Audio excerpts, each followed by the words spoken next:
Hi everyone, welcome to the CD Cave. I'm Jack Burial. Today I'm back with another video. But before we get into that, I'd like to thank all the new subscribers and the past subscribers for getting me over 500 subs in less than a year, and especially the last couple of weeks. All the people that have subscribed to my channel, I thank you very much. And also, my last video hitting well over 8,000 views, which kind of just blew me away. I couldn't believe it. And so I was very happy with that. It really gets me motivated to do more videos and things like that.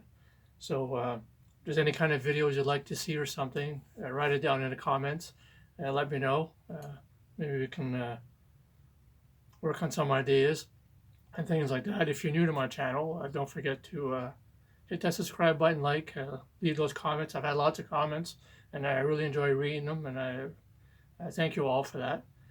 Today's video is going back in time, sort of. It's where I started collecting vinyl, although I did purge quite a bit of vinyl in the 80s.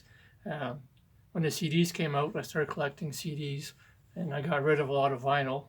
I do regret it now, but I'm trying to buy some vinyl back here and there. But vinyl is very expensive, so I don't pick up as much vinyl as I do CDs. And CDs is still my preferred media, physical media, I guess. But I still do enjoy playing vinyl. And when I was in my pre-teens, well, I grew up in the 70s, and in the mid-70s, when I got into music and hanging out with friends and going to parties and stuff, this is what we listened to. This one here being a Joan Jett. These were cheap. They were fairly accessible and easy to carry around. And that's pretty much what we bought. Every week we'd go out pick up 2 or 3. We'd each take our turn buying different ones and stuff. And eventually I graduated from that, and I wanted to get full LPs. And so I started not having much money back then. I started hitting the dollar bins, or the cutout bins, I called them, and picking out albums from bands that I'd heard a couple songs on the radio, or from 45s my friends had, and or from purely the name of a band, or the art of on the record itself. And so I discovered a lot of bands like that with the art, bands like Angel, Black Sabbath, all kinds of other bands from back then that had really great artwork on their album covers. And that's how I picked some of the bands. And some of them I liked, some I didn't like, but most of them overall I did like. And so that's how I picked up my first vinyl. I was around 14, 15 years old at the time. And then one day my mom brought home the magazine TV Guide, and I was going through it, and there was an ad in it for 12 albums for a penny.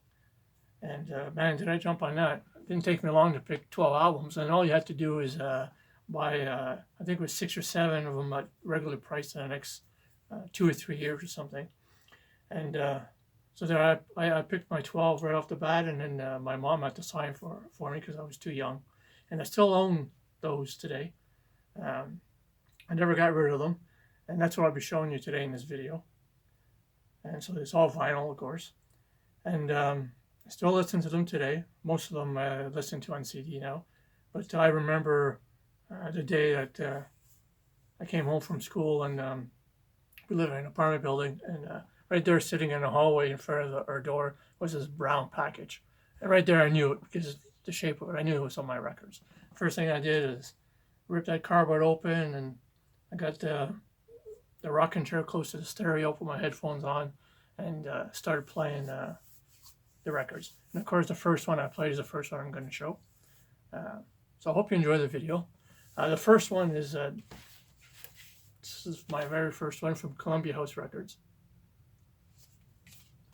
Styx Crystal Ball. I was a big Styx fan. I was very much into the Equinox album at the time, and I had the 8-track of it. And this great songs, Put Me On, Mademoiselle, Crystal Ball, Shoes, This One Man, yeah. So this was the first one I played off my Columbia House Records. The next one I got from that box, 12 free, is the Journey Infinity. Very popular album from them. The first one to feature Steve Perry. Of course, you got Will in the Sky on this. Something to Hide, Feeling That Way, Winds of Change, and of course Lights. Great, great album. And they're still in Mint Shape today. I really take care of my stuff. Next to Bob Seger, Night Moves. Another great album. Rock and Roll Never Forgets, Night Moves, The Fire Down Below, Main Street, Come to Papa. Great album. And these albums are all date 75, 76, 77, around there, I think. I was around 15, 16 years old. And I still remember that day when that box came in. And yeah, that's why I kept all these. Spanish Strain, Chris de Burgh. Another great album.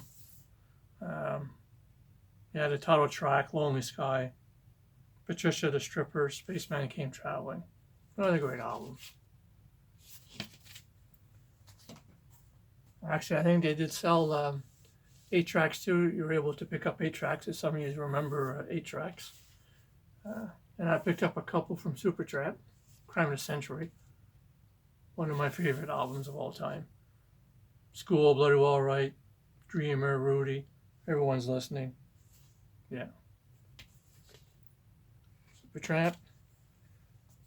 And I picked up another Supertramp, the one that followed that, which I believe might have been the one that was out that year.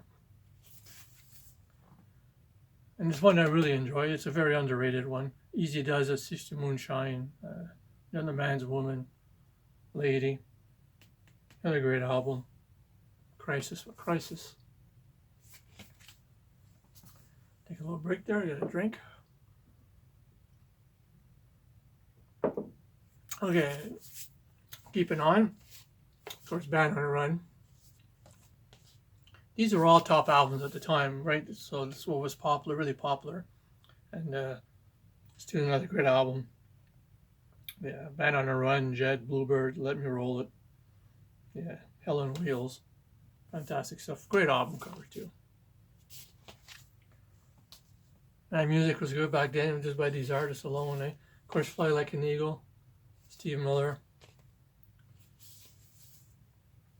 This too is a great album. Fly Like an Eagle is good.